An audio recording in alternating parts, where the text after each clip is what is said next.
Mon premier entretien avec l'alien. Le personnel de Mathilde O'Donnell Masselroy. Au moment où l'alien fut transféré à la base, j'avais déjà passé plusieurs heures avec elle. Ainsi que je l'ai mentionné, Monsieur Cavite me dit de rester auprès de l'alien, étant seul capable de communiquer avec elle. La faculté que j'avais de communiquer avec l'entité était incompréhensible pour moi. Je n'avais jamais auparavant fait l'expérience de la communication télépathique avec qui que ce fût. Cette expérience de communication non verbale était comparable à la compréhension que vous pouvez avoir quand un petit enfant ou un chien tâche de vous faire comprendre quelque chose, mais cette communication était infiniment plus directe et puissante. Quand bien même aucun mot n'était proféré, quand bien même aucun signe n'était adressé, l'intentionnalité des pensées était on ne peut plus claire pour moi. Je me rendis compte ultérieurement que, même si j'avais perçu la pensée, il était possible que je n'ai pas interprété correctement sa signification. Je suppose que l'alien n'avait aucunement l'intention de discuter de sujets techniques, eu égard à sa condition d'officier et de pilote, tenu de préserver la sécurité et la confidentialité exigées par sa propre unité ou organisation. Tout soldat capturé par l'ennemi en service commandé a le devoir de ne divulguer aucune information vitale, y compris bien entendu s'il devait être soumis à l'interrogatoire ou à la torture. En dépit de cela, j'ai toujours ressenti que l'alien n'essayait pas réellement de nous dissimuler quoi que ce soit. À aucun moment je n'ai eu cette sensation. Sa communication avec moi m'a toujours paru honnête et sincère. Je suppose, toutefois, que l'on ne peut jamais être tout à fait affirmatif. Je suis persuadé intimement d'avoir partagé un lien unique avec l'alien. Cela s'apparentait à la confiance ou à l'empathie que vous développez avec un patient, ou avec un jeune enfant.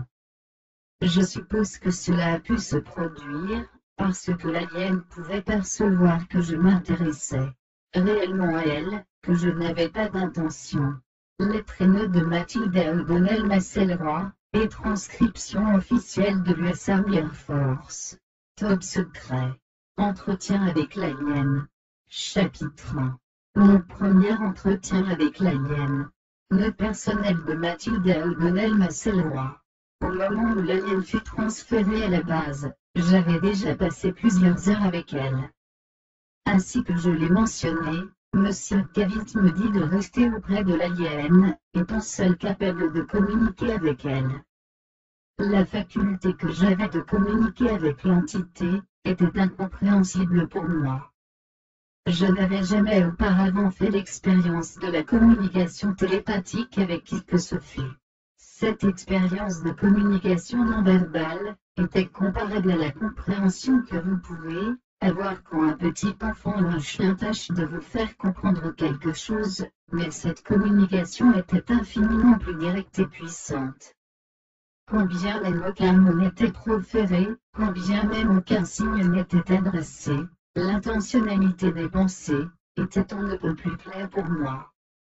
Je me rendis compte ultérieurement que, même si j'avais perçu la pensée, il était possible que je n'ai pas interprété correctement sa signification. Je suppose que l'alien n'avait aucunement l'intention de discuter de sujets techniques, eu égard à sa condition d'officier et de pilote, tenu de préserver la sécurité et la confidentialité exigées par sa propre unité ou organisation. Tout soldat capturé par l'ennemi en service commandé a le devoir de ne divulguer aucune information vitale, y compris bien entendu s'il devait être soumis à interrogatoire ou à la torture. En dépit de cela, j'ai toujours ressenti que l'alien n'essayait pas réellement de nous dissimuler quoi que ce soit. À aucun moment je n'ai eu cette sensation. Sa communication avec moi m'a toujours paru honnête et sincère. Je suppose, toutefois, que l'on ne peut jamais être tout à fait affirmatif. Je suis persuadé intimement d'avoir partagé un lien unique avec l'alien. Cela s'apparentait à la confiance ou à l'empathie que vous développez avec un patient, ou avec un jeune enfant. Je suppose que cela a pu se produire, parce que l'alien pouvait percevoir que je m'intéressais réellement à elle, que je n'avais pas d'intention hostile, et que je ne permettrais pas non plus qu'on lui fît le moindre mal, dans la mesure où je pourrais l'empêcher. Cela aussi était vrai. Je me réfère à l'alien comme à un être féminin en vérité, l'entité n'est asexuée à aucun titre, physiologique ou psychologique. Elle avait cependant, sans conteste, une forte présence et une manière tout à fait féminine. L'entité était néanmoins physiologiquement asexuée, et ne possédait pas d'organes reproductifs, internes ou externes.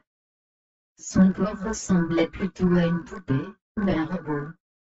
Il ne présentait pas d'organes internes, n'étant pas formé de cellules biologiques. Il possédait toutefois un circuit ou un système nerveux électrique, qui parcourait tout le corps. Je ne pouvais comprendre comment il fonctionnait.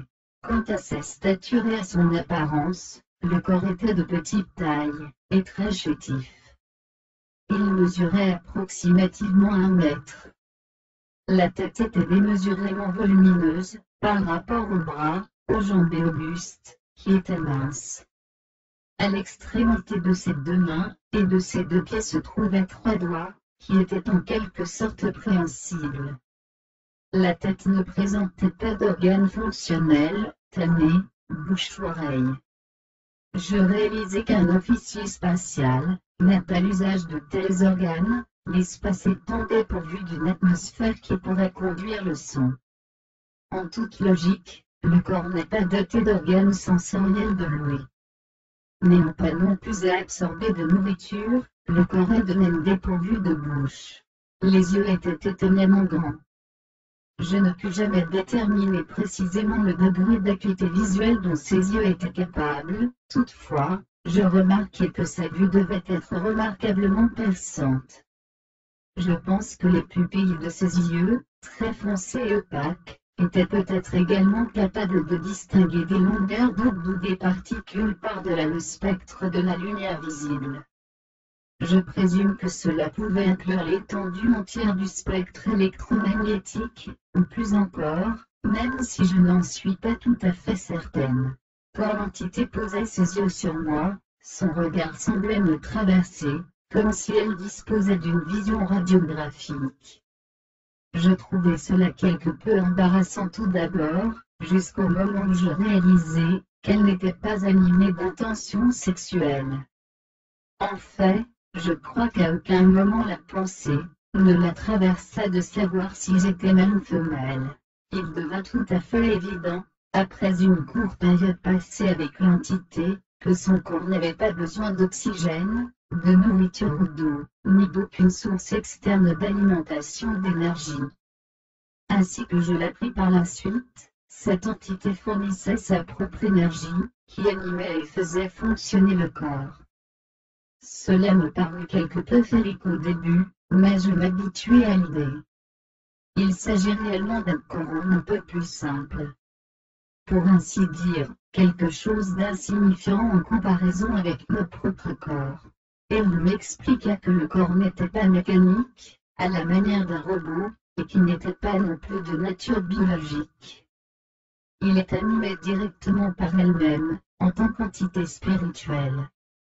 Techniquement, d'un point de vue médical, je dirais que l'on ne devrait même pas parler d'un corps vivant. Le corps artificiel d'All-Body n'est pas une forme de vie biologique, formée de cellules, etc. La peau, ou surface, était délicate, d'une couleur grise. Le corps était d'une grande tolérance au changement de température, de conditions atmosphériques, et de pression. Les membres étaient très frêles, dépourvus de musculature. Il n'y a pas de gravité dans l'espace, ce pourquoi nul besoin de force physique. Le corps était utilisé presque exclusivement dans le vaisseau, ou dans des environnements de faible gravité, ou de gravité nulle. Du fait de la forte gravité sur Terre, le corps ne pouvait se déplacer avec facilité, les membres inférieurs n'ayant pas été conçus à cet effet. Cependant, les pieds et les mains étaient très flexibles et agiles. Au cours de la nuit précédant mon premier interrogatoire de l'alien, le secteur s'était transformé en une ruche bourdonnante d'activité. Une douzaine d'hommes travaillaient à l'installation de l'éclairage, et des équipements de caméra. Une caméra de cinéma, un microphone et un magnétophone, furent également installés dans la salle d'interrogatoire. Je ne vois pas pourquoi un microphone était nécessaire, puisqu'aucune communication verbale n'était possible avec l'alien. Se trouvait également présent un sténographe, et plusieurs personnes penchées sur des machines à écrire. Je fus informé qu'on avait dépêché jusqu'à la base, par un vol de nuit, un expert de l'interprétation des langues étrangères, et une équipe de décryptage, qui allait m'assister dans mes efforts pour communiquer avec l'alien. Plusieurs personnels médicaux, spécialistes de diverses disciplines, étaient présents pour examiner l'alien. De même, un professeur de psychologie devait prêter son assistance pour formuler les questions et interpréter les réponses. N'étant moi-même qu'une simple infirmière, on ne pouvait me considérer comme une interprète qualifiée, quand bien même j'étais la seule personne capable de comprendre quoi que ce soit des pensées de l'alien. Nous eûmes par la suite de nombreux échanges. Chaque entretien pourrait faire un accroissement exponentiel de compréhension entre nous, ce que je développerai plus avant dans mes notes. Ce qui suit constitue la première transcription des réponses à une liste de questions, qui me fut soumise par l'officier de renseignement de la base, que je débriefai au sténographe immédiatement après l'interrogatoire. Transcription officielle d'interrogatoire. Top secret. Transcription officielle de l'US Army Air Force. Base militaire aérienne de Roswell. 509e escadron de bombardiers. Objet, Alien Interview, 9/7/1947. Question, êtes-vous blessé? Réponse, non. Question, de quelle assistance médicale avez-vous besoin? Réponse, aucune. Question, avez-vous besoin de nourriture, d'eau, ou d'un autre aliment? Réponse, non. Question, avez-vous des besoins environnementaux particuliers, tels que température de l'air, composition chimique de l'atmosphère, pression atmosphérique, ou élimination des déchets? Réponse, non. Je ne suis pas un être biologique. Question, votre corps ou votre vaisseau spatial transporte-t-il des germes, ou une contamination qui pourrait être nuisible pour l'homme ou pour d'autres formes de vie sur Terre? Réponse, pas de germes dans l'espace. Question, votre gouvernement sait-il que vous êtes ici? Réponse, pas au moment présent. Question, vos semblables vont-ils venir vous chercher? Réponse, oui. Question, quelle est la capacité de votre peuple en termes d'armement? Réponse, très destructrice. Je ne compris la nature exacte du type d'armement qu'il pourrait posséder, mais je ne perçus pas non plus la moindre intention menaçante dans sa réponse, qui était purement factuelle. Question, pourquoi votre vaisseau spatial s'est-il écrasé? Réponse, il a été frappé par une décharge de foudre atmosphérique, qui nous a fait pas perdre le contrôle. Question, pourquoi votre vaisseau se trouve-t-il dans cette zone? Réponse, recherche de nuages contaminés radiation explosion. Question, comment votre vaisseau vole-t-il? Réponse, il est contrôlé par le mental. Il répond à des commandes mentales. Le mental ou les commandes mentales sont les seuls mots de la langue anglaise qui se présentent à nous afin de décrire l'idée. Leur corps, ainsi que, je pense, le vaisseau lui-même, sont reliés à eux par une sorte de système nerveux électrique, qu'ils contrôlent au moyen de leur propre pensée. Question, comment les membres de votre peuple communiquent-ils les uns avec les autres? Réponse, par le mental la pensée. Les mots mental et pensée combinés sont les termes les plus approchants qui me viennent à l'esprit pour décrire l'idée à ce moment. Toutefois, il était très clair pour moi qu'ils communiquent par le mental, exactement comme elles communiquent avec moi. Question, avez-vous un langage écrit, ou des symboles pour communiquer? Réponse, oui. Question, de quelle planète venez-vous? Réponse: la maison lieu de naissance du domaine. N'étant pas astronome, je n'ai aucun moyen de penser en termes d'étoiles, de galaxies, de constellations, et de direction dans l'espace. L'impression que je reçus fut celle d'une planète située au centre d'une immense concentration de galaxies, qui est pour elle la maison, ou le lieu de naissance. Le terme domaine est le plus proche, auquel je puisse penser pour décrire sa représentation, ses images et ses pensées sur l'endroit d'où elle vient. Cela pourrait aussi bien s'appeler le territoire ou le royaume. Quoi qu'il en soit, je suis certaine qu'il ne s'agit pas seulement d'une planète, d'un système solaire ou d'une constellation, mais d'un nombre immense de galaxies.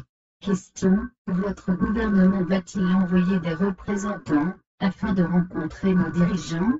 Réponse: non. Question: quelles sont vos intentions concernant la Terre? Réponse: préserver, protéger les biens du domaine. Question: qu'avez-vous appris concernant les gouvernements de la Terre et les installations militaires? Réponse: faible, négligeable. Planète. Destruction. Question: pourquoi votre peuple n'a-t-il pas fait connaître son existence au peuple de la Terre? Réponse: surveiller, observer. Pas de contact. Je ressentis que le contact avec les habitants de la Terre n'était pas permis, mais je ne parvins pas à trouver un mot ou une idée qui exprime exactement le message que je reçus. Tout simplement, il se borne à nous observer. Question: votre peuple est-il venu jusqu'à la Terre dans le passé? Réponse: observation. Périodique répétée. Question: depuis combien de temps connaissez-vous la Terre? Réponse: depuis longtemps avant les hommes.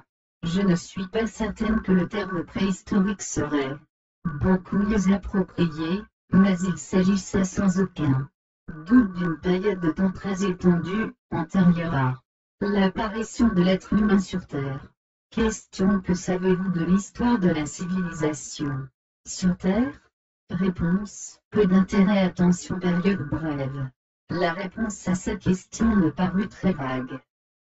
Toutefois, je sentis que son intérêt pour l'histoire de la Terre n'était pas très vif, ou qu'elle n'a pas accordé beaucoup d'attention à cela. Ou, peut-être, je ne sais pas. Je n'ai pas vraiment obtenu de réponse à cette question. Question: pouvez-vous nous décrire votre monde d'origine? Réponse: milieu de civilisation, culture, histoire. Grande planète. Abondance, ressources inépuisables. Ordre. Puissance. Connaissance. Sagesse. 2 soleils. 3 lunes. Question: quel est le niveau de développement de votre civilisation? Ancien. Des billions d'années. Supérieur à toutes les autres. Plan. Programme. Progrès. Victoire. Idée élevée.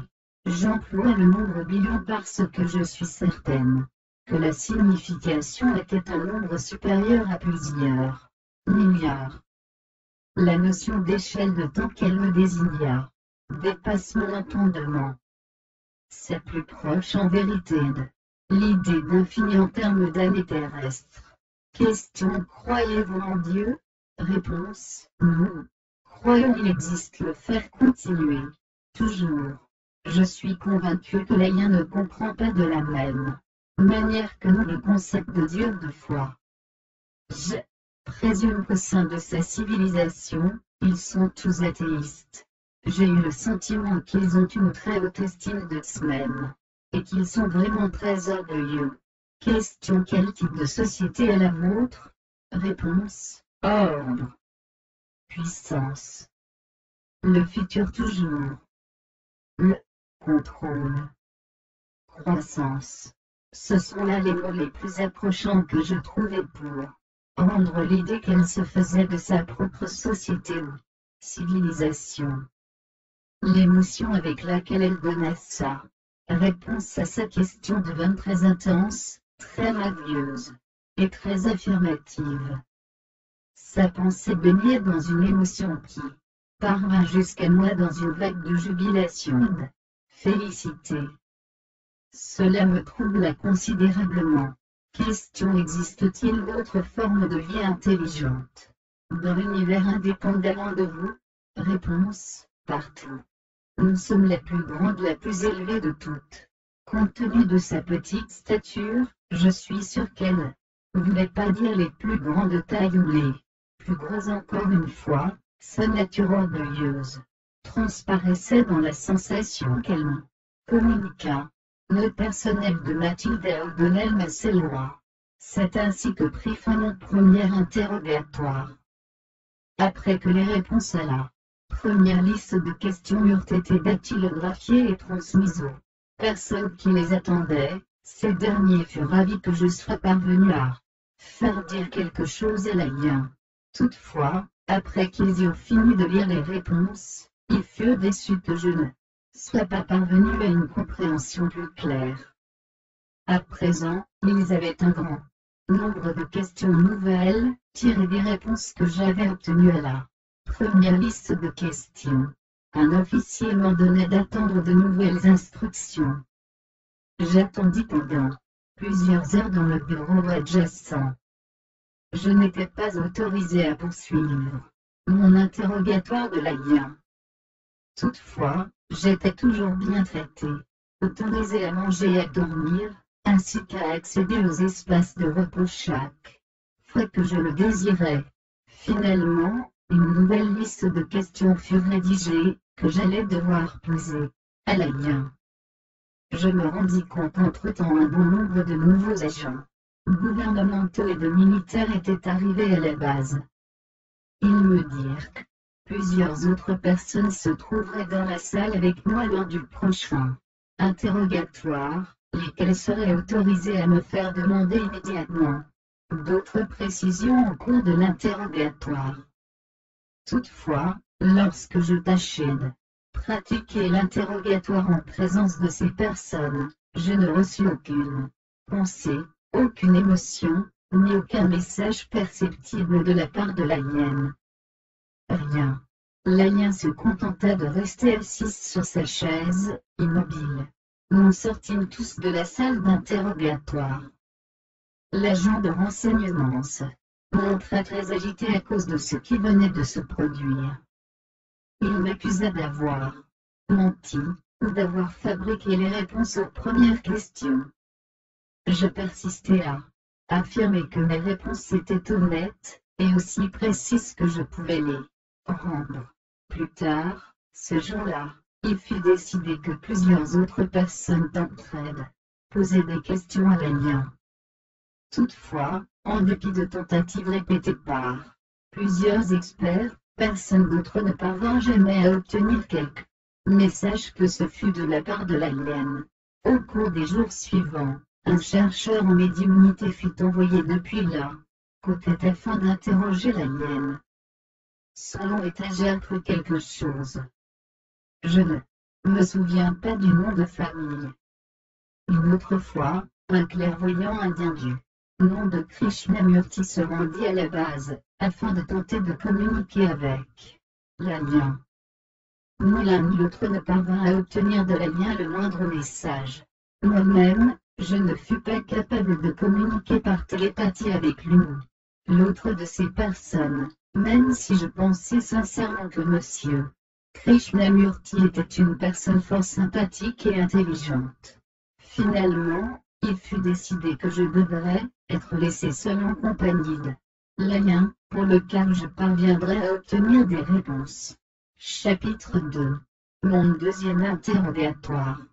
Dans l'interrogatoire suivant, on m'ordonna de poser une seule question à l'alien. Transcription officielle d'interrogatoire. Top secret. Transcription officielle de l'US Army Air Force. Base militaire aérienne de Roswell. 509e escadron de bombardiers. Objet, alien interview, 10/7/1947. Question, pourquoi avez-vous interrompu la communication? Réponse. N'a-il pas interrompu les autres. Caché, dissimulé. Secret peur. L'alien ne peut pas communiquer avec eux parce qu'ils avaient peur d'elle, ou ne lui faisaient pas confiance. En outre, il est clair pour moi que l'alien est tout à fait conscient que plusieurs individus ont des intentions secrètes vis-à-vis d'elle, et qu'ils dissimulent leurs pensées véritables. Il est tout aussi évident pour moi que l'alien n'a, à cet égard, pas la moindre peur de nous, ni de quoi que ce soit d'autre. Le personnel de Mathilda O'Donnell Masselroy. Ce fut avec beaucoup de réflexion que je choisis les mots destinés à exprimer la signification des pensées de l'alien, avant de faire mon rapport au sténographe et aux personnes qui attendaient anxieusement dans la salle attenante. Personnellement, je n'ai jamais éprouvé la moindre peur ou appréhension quelconque vis-à-vis de l'alien. J'étais un ne peu plus curieuse et enthousiaste à l'idée d'apprendre quoi que ce soit, et tout ce que je pourrais à son propos, ainsi que de ses parts. Toutefois, je n'avais pas plus que l'alien une grande confiance en les agents et l'autorité qui supervisaient mes interrogatoires. Je n'avais pas la moindre idée de leur intention à son égard.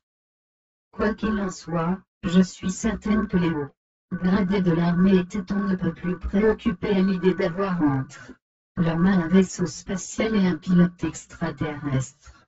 À ce moment-là, mon souci majeur était de trouver un moyen pour comprendre plus distinctement les pensées et les idées de l'alien.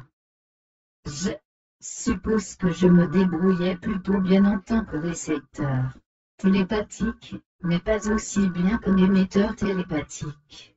Plus que tout, je voulais découvrir une meilleure forme de communication avec l'alien, afin de permettre à la Légion toujours croissante fonctionnaires gouvernementaux de la comprendre plus directement, sans qu'ils eussent à s'en remettre à mon interprétation de ses pensées. Je me sentais peu qualifié pour intervenir en tant qu'interprète, et cependant, j'étais la seule personne avec laquelle l'alien accepterait de communiquer. C'était donc à moi de faire le travail. Par ailleurs, je prenais conscience avec toujours plus d'acuité qu'il s'agissait probablement du plus grand fait divers de l'histoire de la Terre, et que je devrais être fier de prendre part à cet événement. Bien entendu, dès ce moment-là, l'événement avait été entièrement discrédité dans la presse, et les militaires et les pouvoirs en place avaient déjà entrepris une opération de cover-up à très grande échelle. Cependant, je commençais à éprouver le poids de la responsabilité, étant la première personne sur Terre, à ma connaissance, à communiquer avec une forme de vie extraterrestre. Je crois savoir ce que Christophe Colomb a dû ressentir lorsqu'il découvrit un nouveau monde de la dimension d'un continent, sur une seule petite planète. Quant à moi, j'étais sur le point de découvrir un univers entièrement nouveau, inexploré. Dans l'attente de nouvelles instructions de mes supérieurs, je retournais dans mes quartiers, sous l'escorte de plusieurs MPS lourdement armés. Plusieurs autres hommes, en costume noir et cravate, m'accompagnaient aussi. Ils se trouvaient toujours là lorsque je me levai le lendemain. Après le déjeuner, qui me fut apporté dans mes propres quartiers, ils m'escortèrent vers la base, jusqu'au bureau où se déroulaient les interrogatoires. Chapitre 3. Mon troisième interrogatoire. Le personnel de Mathilda O'Donnell Masselroy. Le troisième interrogatoire d'elle, ainsi que tous les interrogatoires suivants, furent observés et enregistrés, ainsi que je l'ai mentionné ci-dessus, par plusieurs dizaines de personnes. Ces personnes, toutefois, n'assistèrent pas physiquement, une salle spéciale ayant été aménagée, munie d'une glace sans pain, par laquelle on pouvait assister à l'interrogatoire sans contact direct avec l'alien.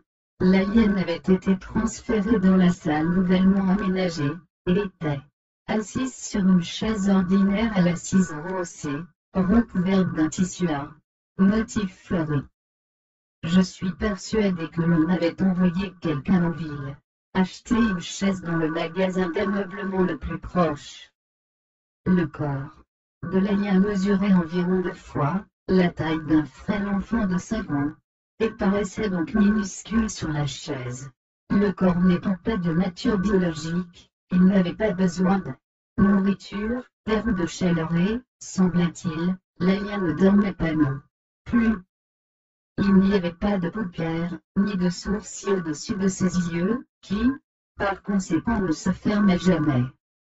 Personne à mon sens n'aurait pu dire si elle dormait ou si elle était éveillée, aussi longtemps qu'elle demeurait figée sur la chaise.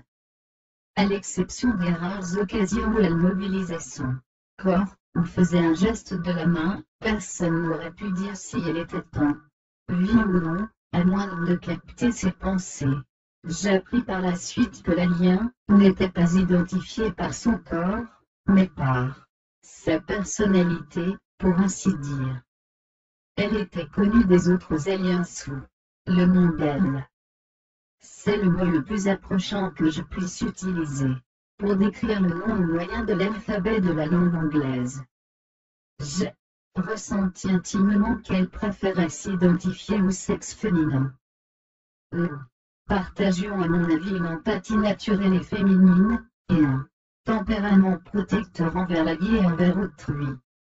Je suis certaine qu'elle ne se sentait guère rassurée face à l'attitude martiale, hostile, dominatrice, des officiers et agents, chacun d'eux étant plus soucieux de sa propre importance et de son propre pouvoir, que de découvrir les secrets de l'univers. Lorsque j'entrai dans la salle, elle fut très contente de me voir. J'éprouvai une sensation de reconnaissance sincère, de soulagement, et une émotion chaleureuse de sa part.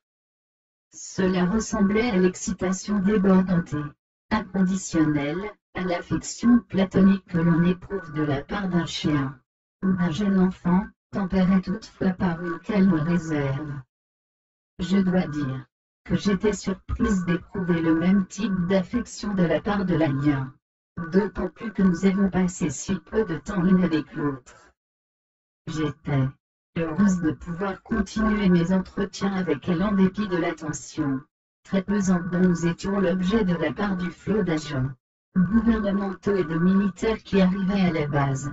Il était tout à fait évident que les personnes qui rédigèrent la nouvelle liste de questions à mon intention voulaient apprendre à communiquer eux-mêmes avec l'alien, sans avoir à passer par mon intermédiaire.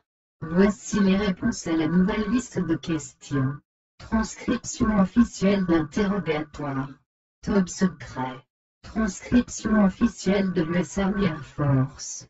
Base militaire aérienne militaire de Roswell. 509e escadron de bombardiers. Sujet, alien interview, 11/7/1947. Question, savez-vous lire ou écrire une ou plusieurs des langues terrestres? Réponse, non. Question, comprenez-vous l'arithmétique ou les mathématiques? Réponse, oui. Je suis officier pilote ingénieur. Question, pouvez-vous écrire ou dessiner des symboles ou des images que nous serions capables de traduire dans notre propre langue? Réponse, sans certitude. Question, existe-t-il d'autres signes ou moyens de communication que vous pourriez utiliser pour nous aider à comprendre plus clairement vos pensées? Réponse, non. Le personnel de Mathilda O'Donnell Masselroy. J'étais tout à fait certaine que ce n'était pas vrai. Mais je compris clairement qu'il se refusait à communiquer sous forme d'écrits, de dessins, ou de signes langagés. Mon impression est qu'elle se conformait aux ordres donnés à tout soldat capturé, de ne divulguer aucune information qui pourrait être utile à un ennemi, même sous la torture. Elle était seulement capable d'un et disposée à révéler des informations non confidentielles, ou personnelles, ou du type nom, grade, et numéro de série. Transcription officielle d'interrogatoire. Top secret. Transcription officielle de l'US Army Air Force. base aérienne militaire de Roswell. 509e escadron de bombardiers. Sujet, Alien Interview, 11/7/1947. Deuxième séance. Question, pouvez-vous nous montrer sur une carte du ciel quelle est l'étoile de votre planète d'origine? Réponse. Non. Cette réponse n'est pas due au fait qu'elle ne connaît pas le trajet depuis la Terre jusqu'à sa planète d'origine. Elle refusait de révéler son emplacement. Cela est dû également au fait que le système solaire de sa planète d'origine n'existe sur aucune carte céleste sur Terre. Il est bien trop éloigné. Question, combien de temps cela prendra-t-il à votre peuple pour vous localiser ici? Réponse, inconnue. Question, combien de temps cela prendrait-il à votre peuple pour voyager jusqu'ici afin de vous récupérer? Réponse, des minutes ou des heures. Question, comment pouvons-nous leur faire comprendre que nous n'avons pas l'intention de vous faire du mal? Réponse, intention son clair-voix dans votre esprit. Image sensation. Question, si vous n'êtes pas une entité biologique, pourquoi faites-vous référence à vous-même comme à un être féminin? Réponse, je suis un créateur. Mère. Source. Le personnel de Mathilda O'Donnell Masselroy. Cela ne me prit que quelques minutes de poser ce questionnaire. J'ai compris alors que nous pourrions avoir à faire face à un grave problème si l'alien refusait de coopérer ou de révéler la moindre information que les militaires, les agences de renseignement, les scientifiques considéreraient utile pour eux. Je suis également sûr que l'alien était tout à fait convaincu des intentions véritables des personnes qui rédigèrent ces questions. Elles pouvaient en effet lire dans leur esprit tout aussi facilement qu'elles pouvaient lire mes pensées et communiquer avec moi par télépathie. Compte tenu de ses intentions, elles refusaient et étaient incapables de coopérer avec aucun d'entre eux de quelque manière que ce soit, quelles que soient les circonstances. J'étais également convaincu que l'alien n'étant pas un organisme biologique, aucune forme de torture ou de moyen de contrainte ne pourrait la faire changer d'avis. Chapitre 4. La barrière de la langue. Le personnel de Mathilda O'Donnell Masselroy. Après que je lui expliqué quelles étaient selon moi les raisons de la réponse PAD. Réponse aux agents des services secrets, la contrariété fut des plus vives et fit place à un tumulte.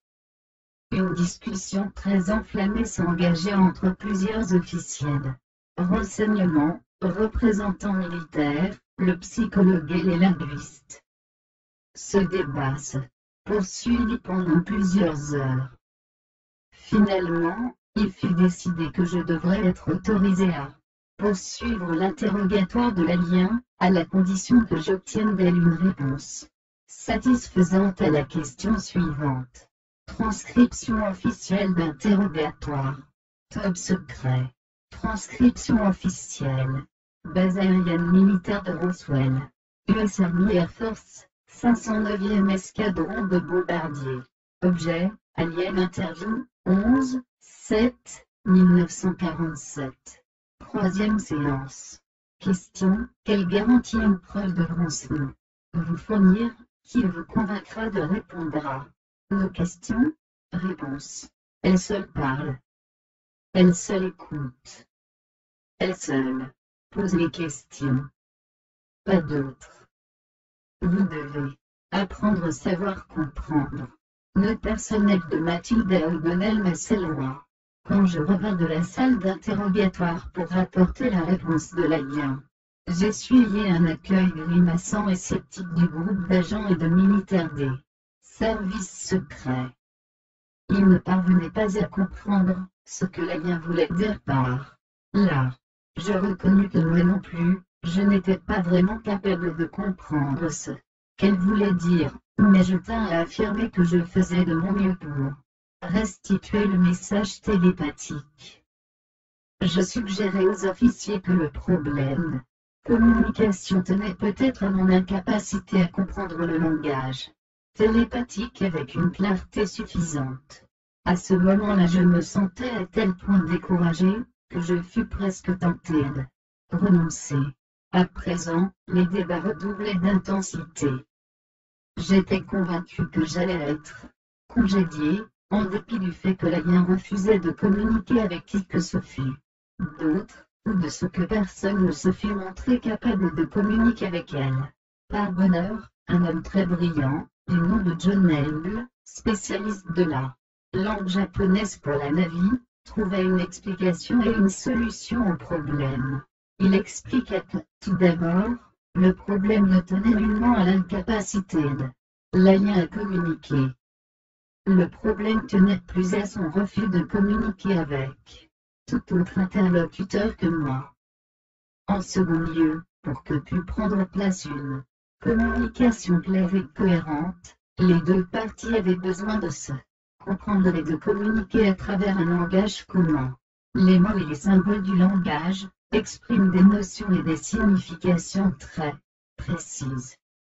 Il releva que les Japonais disposent de nombreux homonymes dans leur langue, qui donnent lieu à de nombreux malentendus dans la communication courante. Ils résolvent ce problème par l'utilisation de caractères chinois élémentaires dans l'écriture des significations exactes du mot utilisé. Cela leur suffit pour dissiper toute difficulté. À défaut d'une nomenclature précise, la communication n'était pas possible, au-delà d'une compréhension rudimentaire, entre hommes et chiens, ou entre deux enfants en bas âge.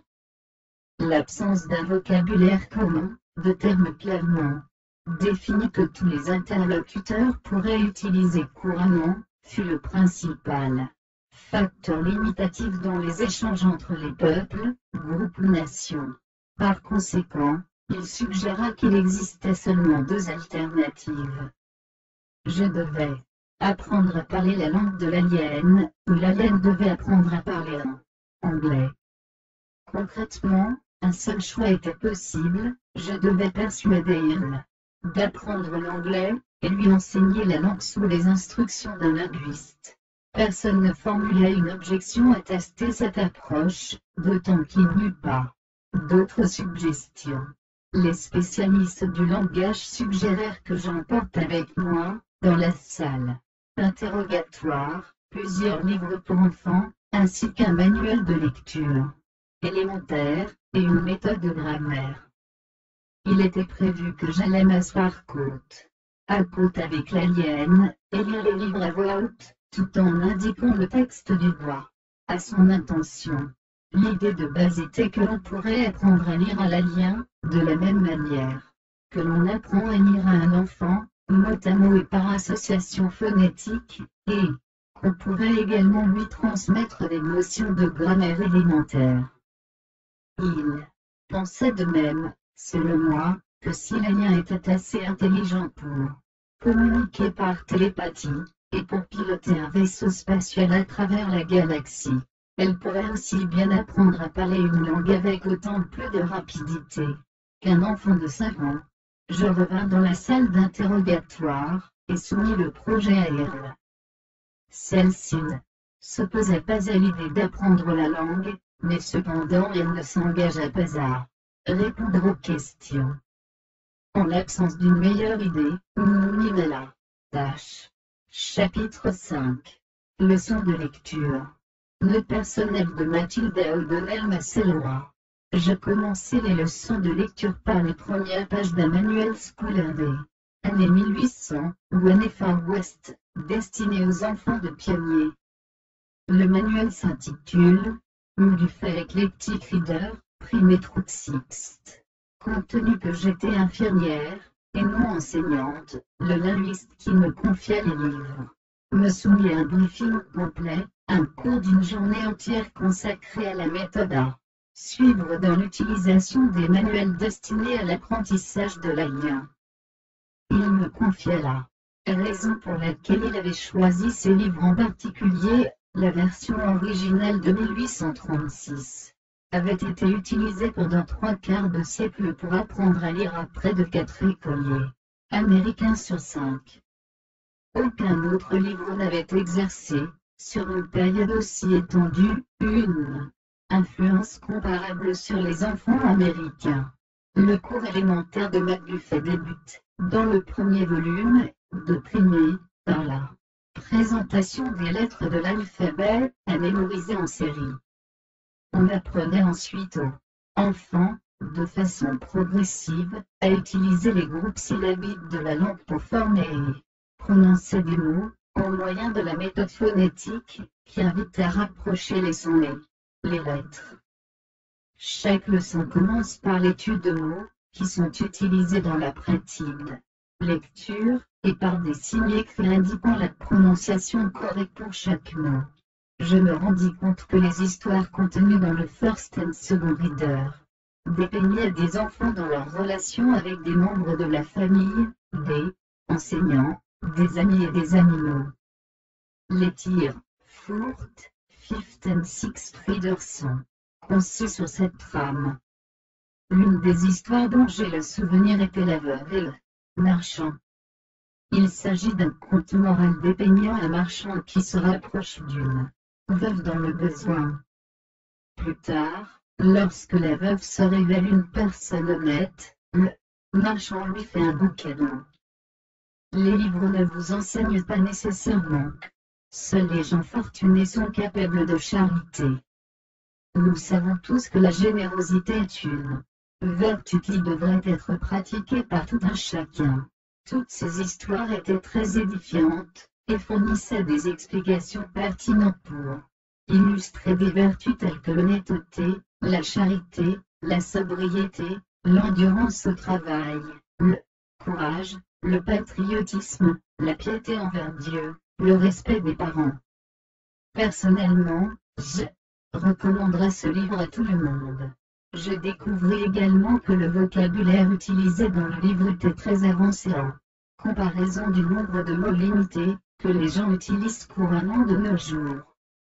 Je pense que nous avons perdu une grande partie de notre langue depuis l'époque où les pères fondateurs rédigèrent la Déclaration d'indépendance, il y a plus de 200 ans. Conformément aux instructions que j'avais reçues, je m'assis à côté d'elle dans la salle d'interrogatoire, pour lui faire la lecture à voix haute à l'aide des volumes de la série, ou du Reader. Chacun des volumes comportait des illustrations simples et excellentes, des histoires et des sujets enseignés, quoiqu'elles paraissent désuètes aujourd'hui. Au demeurant, elle semblait comprendre et assimiler chaque lettre, son, syllabe et signification au fur et à mesure que nous progressions.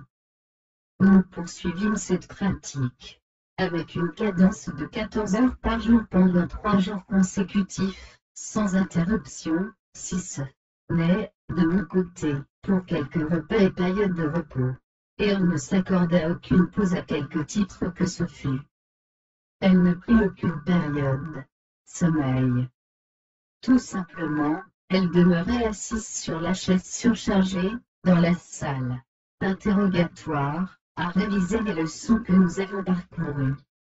Lorsque je me présentais chaque matin pour reprendre la leçon là où nous nous étions interrompus, elle avait déjà mémorisé les leçons précédentes, et était fermement engagée dans les pages suivantes.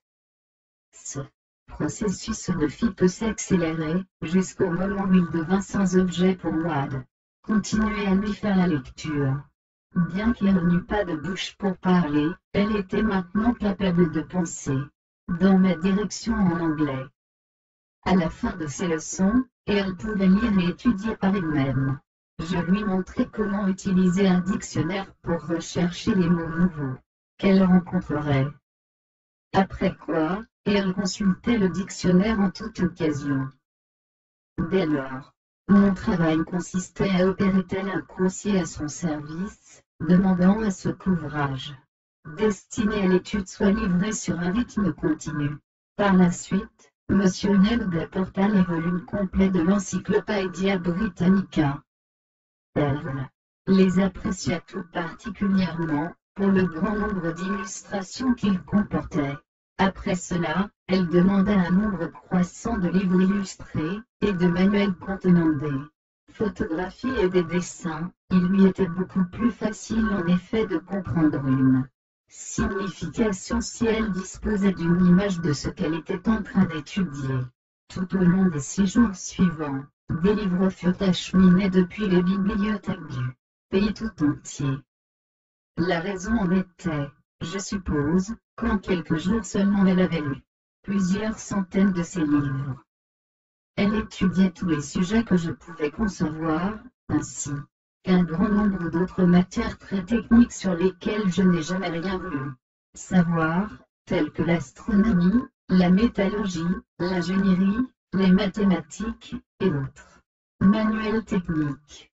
Plus tard, elle se mit à lire des livres de fiction, des romans, de la poésie, et les classiques littéraires. Et elle demanda également à lire un grand nombre d'ouvrages de sciences humaines, sur l'histoire en particulier. J'estime qu'elle a probablement lu au moins 50 livres portant sur l'histoire de l'humanité et sur l'archéologie. Évidemment, je m'assurais qu'elle reçut également un exemplaire de la Bible